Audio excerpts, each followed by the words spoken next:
আজকে মাজার পূজারীরা তারা সবসময় মাজার নিয়ে ব্যস্ত থাকে। আসলে সে মাজারটা কিসের? একটা ভণ্ডর মাজার না একটা ভালো পীর সাহেবের মাজার? তারা আর এগুলো দেখে না।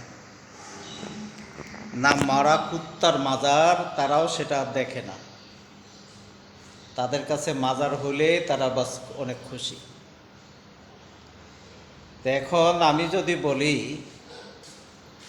যে মরা কুত্তারও মাজার তারা তৈরি করে, আর সেই মাজারে এই মাজার পূজারীরা সেখানে যা ভক্তি করে, হিন্দুদের ব্রাহ্মণও যদি মারা যায় আর সেখানে যদি মাজার তৈরি করে দেওয়া হয়, তো ওই মাজার পূজারীরা দেখবেন ওই হিন্দুদের মাজারের মধ্যেও যায় তারা ভক্তি করে এবং তারা করে সেজদা দেয়। নাউজুবিল্লাহ। বিশেষ করে এখন কুকুরের পায়খানারও কিন্তু মাজার তৈরি হচ্ছে। মরা কুকুর একটা মারা গেছে, কুকুর একটা মরে গেছে, সেই কুকুরটাকে মাটি দিয়ে সেই কুকুরটারও একটা মাজার তৈরি করতেছে। সেখানে মাজার পূজারীরা সেখানে মাজার নামে সেটা ভক্তি করে, নাউজুবিল্লাহ, সেজদা করে। তো এই হলো মাজার পূজারীদের অবস্থাটা। আপনারা দেখেছেন যে ফরিদপুরে দৌলতদিয়া ঘাটের পাশে নূরে পাগলা নামে একটা ভণ্ড ছিল,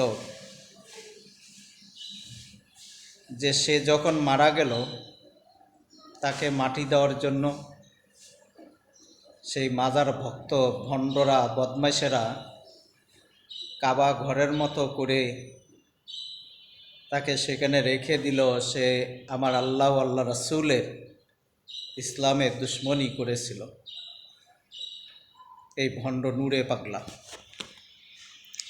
এখন সে হলো ভণ্ড বদমাইশ।